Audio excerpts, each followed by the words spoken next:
सरकार plastic ban करने की बात करती है, अच्छी बात है, परंतु छोटे व्यापारियों को ही इसका निशाना बनाया जाता है, उन्हीं के चालान काटे जाते हैं, जबकि जो प्लास्टिक का उत्पाद करते हैं उन पर कोई कार्रवाई नहीं होती। ये कहना है हरियाणा प्रदेश व्यापार मंडल के प्रदेश अध्यक्ष बजरंग दास गर्ग का, जो कि आज सोनीपत में एटलस रोड स्थित एक निजी रेस्तरां में पत्रकार वार्ता कर रहे थे। उन्होंने कहा कि यदि उत्पादन नहीं होगा तो इसका प्रयोग अपने आप बंद हो जाएगा। हरियाणा प्रदेश व्यापार मंडल के प्रदेश अध्यक्ष बजरंग दास गर्ग ने कहा कि प्रदेश में व्यापार के हालात बद से बदतर हो रहे हैं। सभी को उम्मीद थी कि व्यापारियों को टैक्स में कोई ना कोई छूट मिलेगी, परंतु स्थिति विपरीत बन गई है। प्रदेश और केंद्र सरकार ने टैक्स तो बढ़ाया ही, और इसके साथ साथ चीनी, दूध आदि वस्तुएं जिन पर कभी टैक्स नहीं लगता था, उन पर भी टैक्स लगा दिया। उन्होंने कहा कि एक ओर तो सरकार उद्योग धंधों को बढ़ावा देने के लिए प्लास्टिक का उत्पादन करवा रही है, वहीं दूसरी ओर छोटे व्यापारियों पर चालान कर उन्हें दबा रही है। उन्होंने कहा कि आज तक देश में कोई भी भाग ऐसा नहीं है जहां पर घूसखोरी अपने चरम पर ना हो। सभी विभागों में सेवा शुल्क के नाम पर मोटी मोटी रकम वसूली जाती है। सरकार ने प्लास्टिक पर बैन लगाया, हम सरकार के फैसले के खिलाफ नहीं है, मगर सरकार फैसला उल्टा लेती है।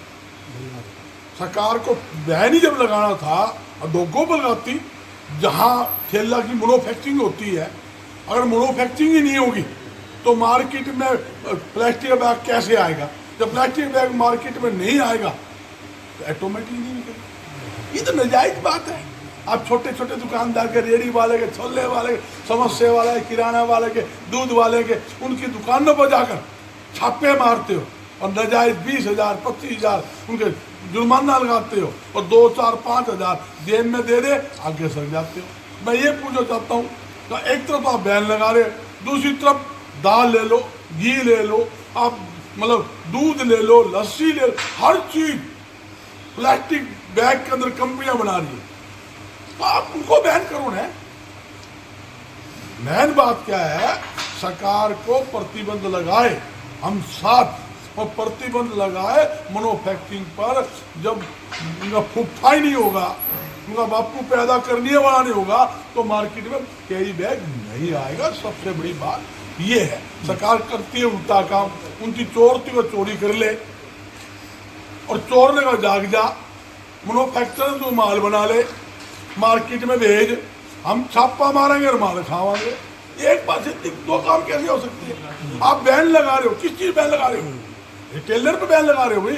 तुम ठेला नहीं बेचोगे, ठेला में सामान नहीं डालोगे, सब्जी नहीं डालोगे, किराना का सामान नहीं डालोगे, 100 ग्राम दही लाओ वो नहीं डालोगे, वो ये बैन लगा रहे हैं ना। ये तो बैन नहीं लगाया कि पीछे मैन्युफैक्चरिंग हम नहीं होने देंगे।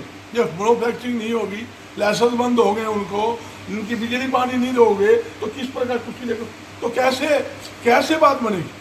तो ये एक बड़ी भारी समस्या है। सरकार को इस पर पुण्य विचार करना चाहिए और देश की जनता को, प्रदेश की जनता को, देश व प्रदेश के व्यापारियों को उम्मीद थी कि सरकार टैक्सों में राहत देगी, सुविधा देगी, मगर हुआ उससे विपरीत।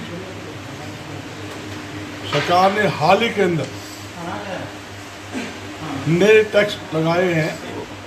दूध है, दही है, छाछ है, गरीब आदमी खुला जो आटा है उस पर लगा दिया, चावल पर लगा दिया, अनेकों ऐसे वस्तुएं, खाद्य वस्तुएं हैं, उनके ऊपर 5% GST लगा दिया।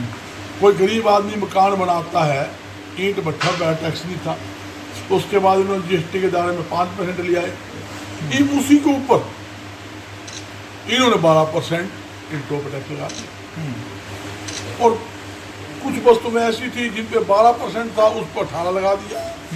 और पहले भी जब से देश आजाद हुआ है तब से लेकर अब तक कभी कपड़े पर टैक्स नहीं हुआ, कभी चीनी पे टैक्स नहीं हुआ। इन्होंने कपड़े पर, चीनी पर, खेती में उपयोग आने वाली दवाइयाँ हैं, सीड है, यहाँ तक कि खाद है, उनके ऊपर भी GST लगा दिया।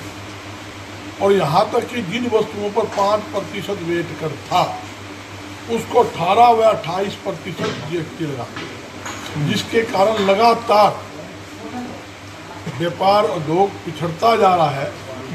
और दूसरी बात, आम जनता पर लगातार आर्थिक बोझ पड़ रहा है। आज रसोई गैस महंगी।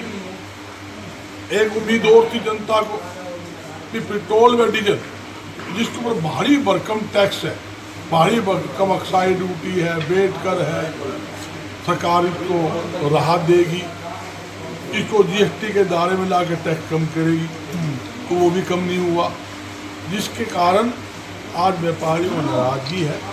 हमने देश के प्रधानमंत्री जी को, केंद्रीय वित्त मंत्री जी को पत्र भी लिखा है कि आपने जो टैक्स बढ़ाए हैं, पहले बढ़ाए थे, उन पर पुनः विचार करके दोबारा मुख्य दायरे के अंदर टैक्स लगाया जाए ताकि आम जनता को राहत मिले, ये जरूरी है। श्याम वशिष्ठ की रिपोर्ट।